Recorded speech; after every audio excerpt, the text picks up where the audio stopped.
Hello everybody and welcome back to another episode of Let's Play, I was about to say Dragon Age. Let's play Mass Effect 2! So today, this video is going to be a codex and read up on our armor and gear. So I'm going to do some reading up of the gear and armor and like reading all of the stats of the armor and gear that you have so far in this game. And I'm going to be reading the codex. So if that's not something that you're particularly interested in, you can by all means move on to the next video. But for those of you who are interested, you know, I am just going to go through it now. Wanted to do this just so that it's easy for people who are, you know, who don't really want to sit through me reading these codexes. We can change our helmet, we can change, very cool, yeah, we can change a whole bunch of things. Pattern color. Oh, and we can change our casual appearance. Wow. I prefer that, but these also look interesting too. This makes Shepard look a little bit too bro-y. He is kind of bro-y, but that makes him look too much like a scientist. That one's... I think we'll go with this one for the time being. I do like the default one the best. Oh, wow. Look at how handsome Clive looks there. Type. Ooh, so these are a whole bunch of DLCs. I think I have every single DLC that ever came with this game, and that includes the Cerberus Assault Armor. Cerberus Assault Armor is designed for shock troops, who are expected to turn the tide of battle against creatures or forces that would decimate normal soldiers. The troops demanded three things in its design: shields and armor thick enough to last against a superior foe, and the rechargeable pack to extend a heavy weapon power cell. The only drawback of the armor is its weight, which the troops carry as a point of pride. They have a saying: out of shape going in shape coming out. Increases heavy weapon ammo capacity by 10%, increases shields by 10%, increases health by 10%. That's really nice. Nice. Blood Dragon armor. This is from Dragon Age, as you guys can see. Originally created for Earth's Urban Combat Championship League. This set of armor has undergone as much or more field testing than those of modern militaries. It uses a unique proprietary power cell that costs as much as EUCC's rookie's contract. The armor's microframe computer adapts to any top-tier Omni-Tool, kinetic barrier, or biotic amp, giving breakthrough and error-free performance. The chest and shoulder piece bears the logos of the Edmonton Blood Dragons. Yeah, right, the Edmonton Blood Dragons, because Edmonton is where BioWare, one of BioWare's major headquarters is, and the inside of the armor bears the signatures of the entire team. When and how the elusive man got his hand on the armor is unknown, but several of the signatures bear messages such as expletive the Geth and Shepard get well soon. Increases power damage by 50%, increases shield strength by 10%, and the Inferno armor.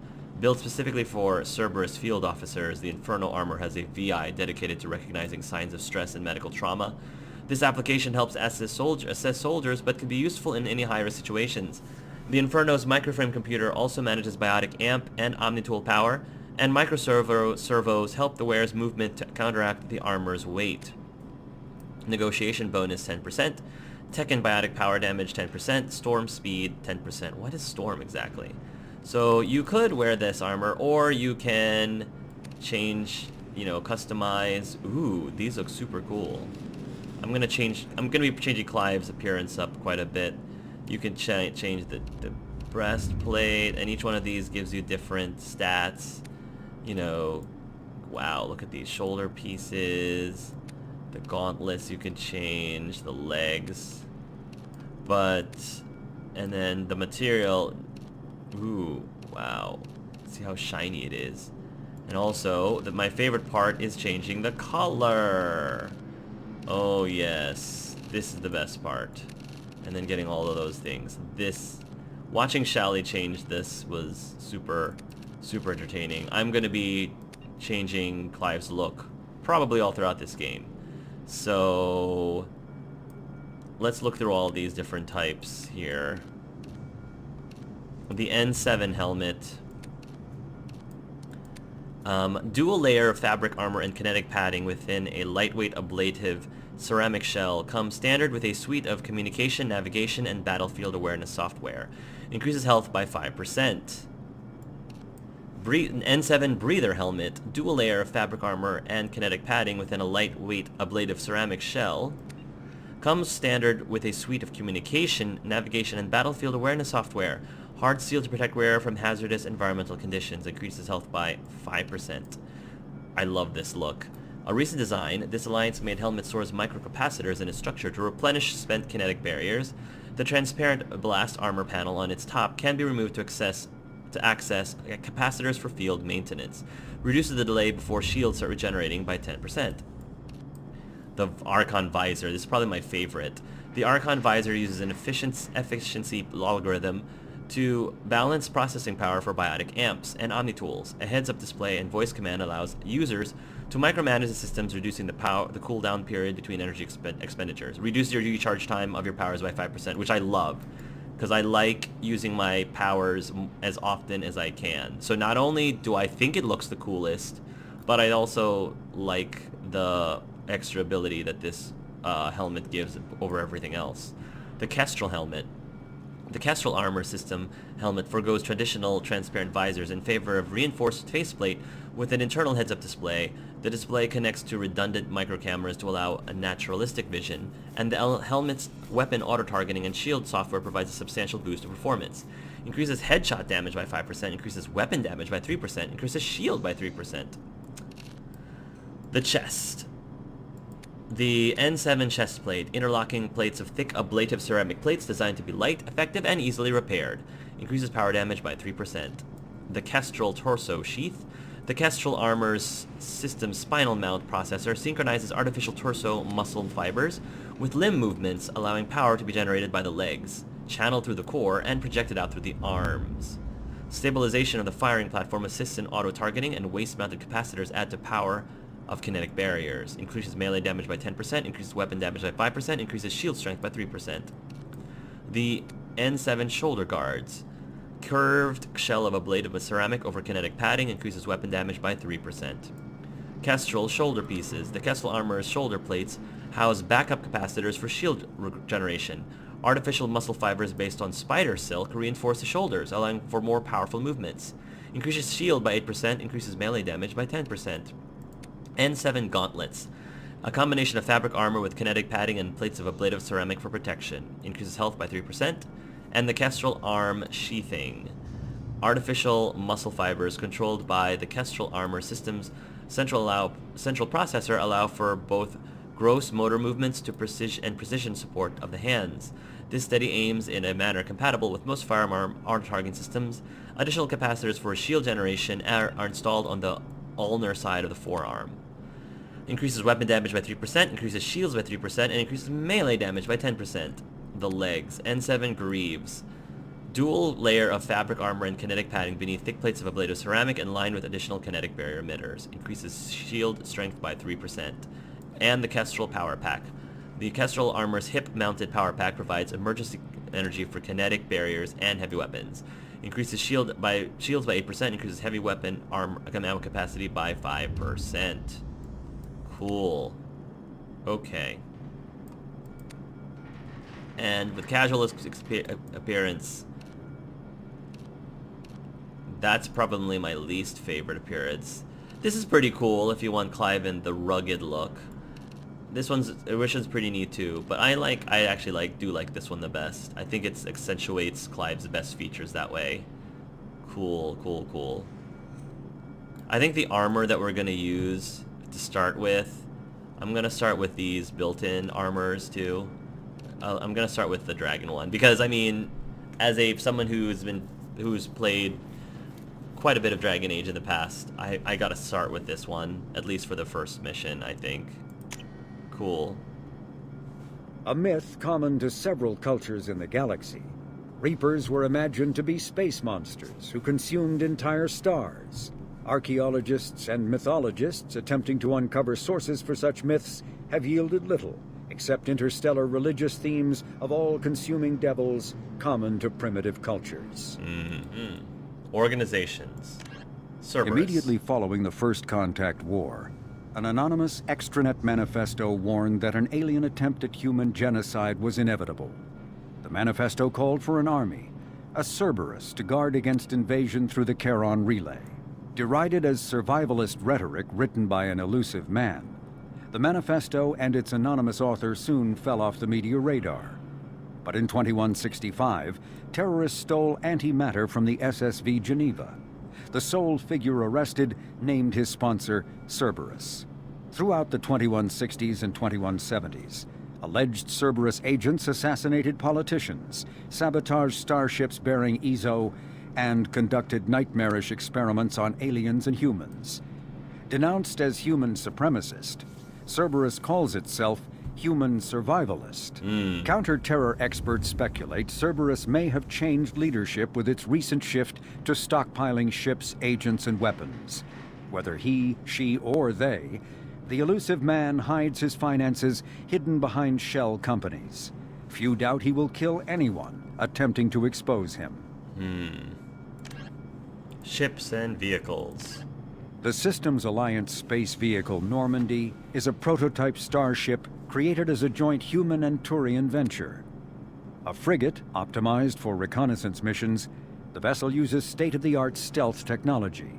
Most ships generate tremendous heat that is easily detectable against the absolute zero background of space. The Normandy, however, temporarily sinks this heat within its hull. Because of exterior hull refrigeration, the ship can travel undetected for hours, or drift passively for days of covert observation. That heat sinking carries the risk of cooking the crew alive if the stored heat is not eventually radiated. Also contributing to stealth is the Normandy's revolutionary Tantalus drive, a Mass Effect core double the standard size. The Tantalus generates mass concentrations that the Normandy falls into, allowing it to move without the use of heat-emitting thrusters. It's super impressive. Citadel and Galactic Government. The Battle of Citadel. In 2183, a rogue Spectre named Saren Arterius attacked the Citadel through a functioning mass relay hidden inside the statue in the Presidium. Saren brought a combined force of Krogan and Geth infantry from Ilos, timing the attack so that he could be at the Citadel's controls when the Geth fleet and flagship Sovereign arrived. In the battle that followed, the Destiny Ascension dreadnought evacuated the city council, but ordered the ward's arms closed, sealing them and the Geth inside an impregnable shell, cutting off any reinforcements or escape. This combative tactic would have wholly destroyed the civil fleet were it not for the actions of Commander Shepard, who had followed Saren through the relay from Ilos. Led by Shepard's ship Normandy, the Systems Alliance's 5th Fleet assembled under the command of Admiral Hackett and waited just outside the Citadel's closed arms. Meanwhile, Shepard fought Saren's forces inside the Citadel and eventually forced the ward's arms open again. Shepard called for the Normandy to concentrate firepower on Sovereign. The 5th Fleet took its cue from the Normandy and turned all firepower on the Geth flagship, letting the Destiny's Ascension and other fleeting council ships perish, fighting the Geth fleet. At about the same time Shepard killed Saren, Sovereign's once impervious kinetic barrier overloaded and the 5th Fleet focused its military might to shatter the flagship. The Geth fleet was soon decimated without its leader. With the Citadel Council and nearly everyone in its line of secession killed, humanity stepped into the power vacuum. Ambassador Donald Udina and Captain David Anderson were instrumental in pulling together a new galactic government, with humans as the dominant voice. Citadel Council. The Council is an executive committee composed of representatives from the Asari Republics, the Turian Hierarchy, and the Solarian Union. Though they have no official power over the independent governments of other species, the Council's decisions carry weight throughout the galaxy. No single Council race is strong enough to defy the other two, and all have a vested interest in compromise and cooperation. Each of the Council species has general characteristics associated with the various aspects of governing the galaxy. The Asari are typically seen as diplomats and mediators. The Solarians gather intelligence and information. The Turians provide the bulk of the military and peacekeeping forces. Any species granted an embassy on the Citadel is considered an associate member, bound by the accords of the Citadel Conventions. Associate members may bring issues to the attention of the Council, though they have no input on the decision. The Human Systems Alliance became an associate member of the Citadel in 2165. Foundations. The underside of the wards between the inhabited superstructure and the impenetrable outer hull are called the foundations. These dangerous areas are filled with life support systems and power plants. Officially, only the keepers are allowed in the foundations. In reality, the foundations are the slums of the Citadel, home to criminal, minorities, transients, and occasional stateless exiles. Some stay in the foundation of their own will. Others end up there when the opportunity they sought to the Citadel do not come. The station's recycling systems are located in the foundations. These manufacture a variety of artificial organic pastes that can be eaten for sustenance. Really? They are free and nutritious, but nearly tasteless and of unpleasant texture. Poorer Citadel residents quickly become adept at dressing up this bland fare with sauces and spices, while imported foodstuffs are a popular luxury of the wealthy. Interesting. Gagarin Station jumps zero. Gagarin Station is the largest deep space station built by humanity. A Bernal sphere design with a 500-meter diameter habitable area. It was constructed beyond Pluto, nearly 80 astronomical units, 12 billion kilometers from Sol. Moving crew and material to this location bankrupted most of the backers. Gagarin was placed at the inner edge of the heliopause, the point at which solar wind can no longer push back the interstellar medium. It was built to test a number of faster-than-light drive principles that theoretically could only occur in interstellar space. The station was nicknamed Jump Zero, as it was intended to be jumping-off point for humanity's expansion into the galaxy. Shortly after the station was completed, the Prothean ruins were discovered on Mars, rendering the entire effort moot. After struggling to make profit for a decade, Gagarin was sold to the Systems Alliance in 2159 for a fraction of its construction costs. The Alliance refurbished it as a research and training center for recently discovered biotic phenomenon. In 2169, the Biotic Acclimation and Training Program was shut down and Gagarin became a general research facility. Its remote location and intentional isolation from the extranet makes it popular for dangerous research, particularly in the field of artificial intelligence. Humanity's first stable AI, the Alliance-sponsored ELIZA, achieved sapience at Gagarin in 2172. Today, Gagarin Station has a permanent population of approximately 9,000. A plan has been proposed to move it to the gravitationally stable barycenter point between Pluto and the Charon Relay, allowing it to serve as a gateway facility between the Sol and Arcturus systems. The high cost of safety moving its mass has delayed this indefinitely. So, timeline. 2069. Armstrong Outpost at Shackleton Crater becomes the first human settlement on Luna, the moon. It is formally founded on July 24th, the 100th anniversary of the first lunar landing. That's fitting. 2103. Lowell City in Eos Chasma becomes the first human settlement on Mars. 2137. Eldfell Ashland Energy Corporation demonstrates helium-3 fuel extraction from the atmosphere of Saturn. 2142. Construction of Gagarin Station Jump Zero begins beyond the orbit of Pluto. 2148. Prospectors discover the Prothean ruins at Promethe Planum on Mars. 2149. Translation of Prothean data leads humans to the Charon Mastery Relay, System Alliance founded to coordinate exploration and colonization of extrasolar worlds. 2151. A shipping accident at Singapore International Spaceport exposes downwind communities to containers of dust form element 0. Alliance begins construction of Arcturus Station. 2152. Roughly 30% of the children born in Singapore after element 0 exposure suffer from cancerous growths. System Alliance begins settlements of Earth's first solar colony world, the planet Demeter. 2154. Commander Shepard is born. 2155. System Alliance occupies completed portions of Arcturus Station as headquarters. 2156. Some children of Singapore exhibit minor telekinetic abilities. 2157. Turians encounter human explorers. First Contact War, occupation and liberation of the human colony of Shanxi. So the First Contact War happened just 3 years after Shepard was born. He was only 3 years old. Interesting.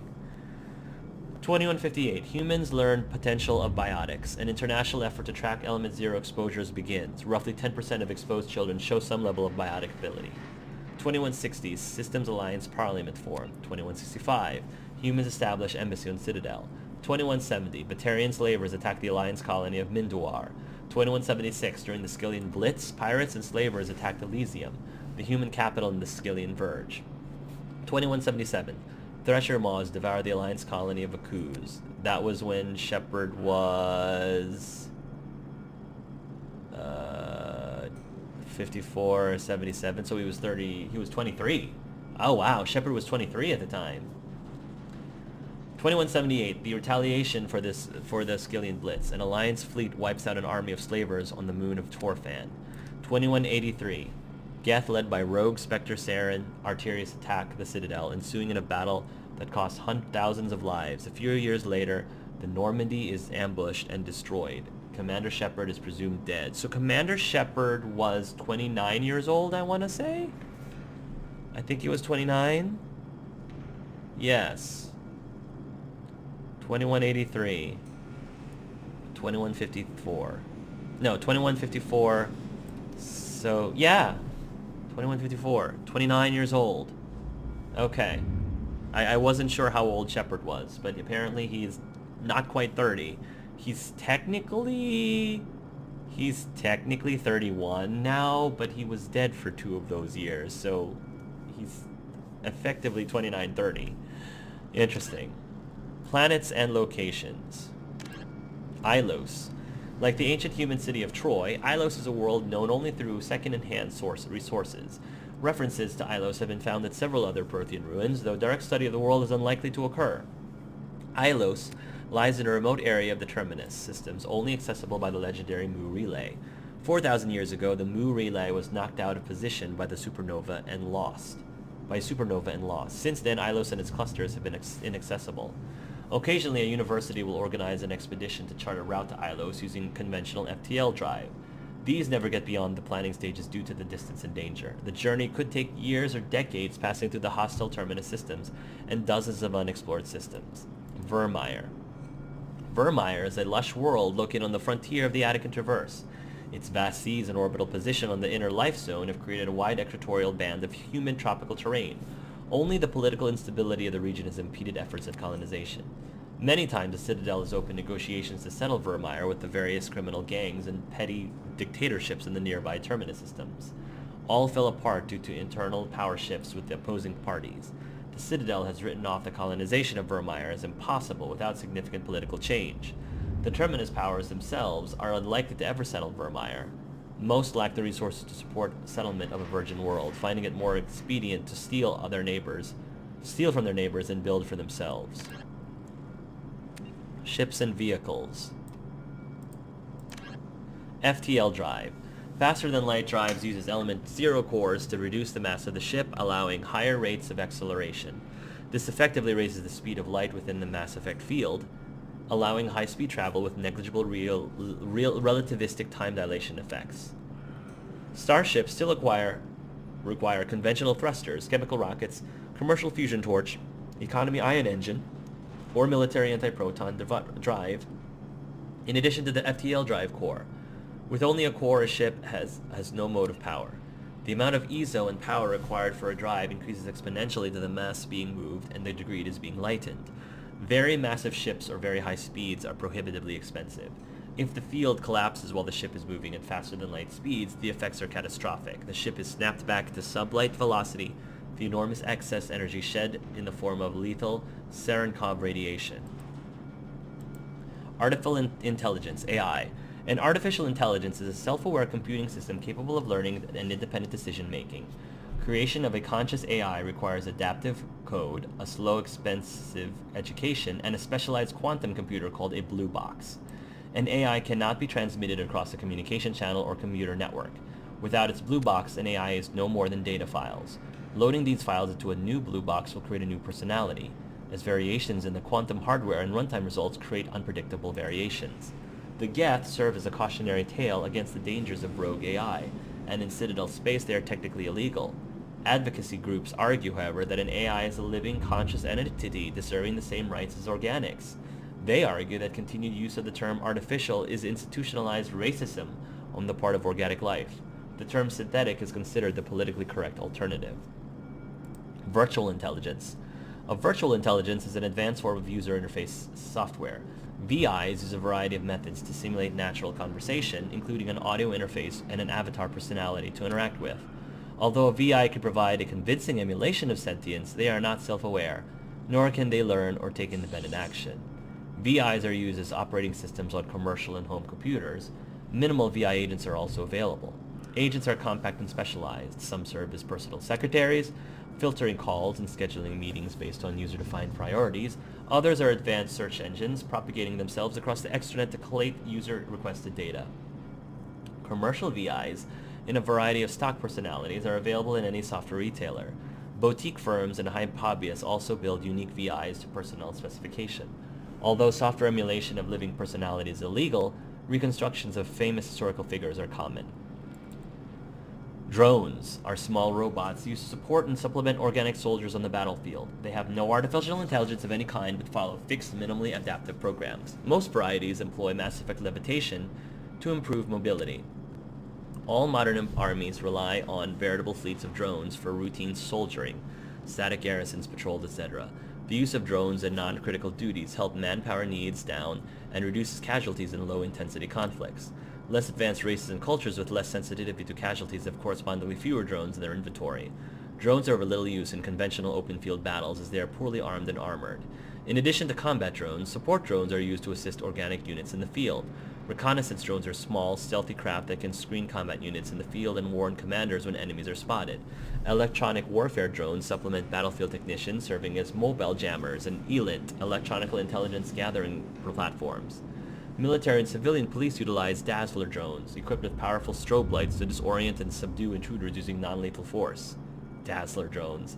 Drone formations are officially referred to as wings, i.e. deploy the 4th Assault Drone Wing on the left flank. Common soldiers often refer to friendly formations as flocks, and enemy formations as swarms. Whew! Thank you very much, guys. We will continue on with the actual game at hand in the next video. Until then, love yourselves and love each other.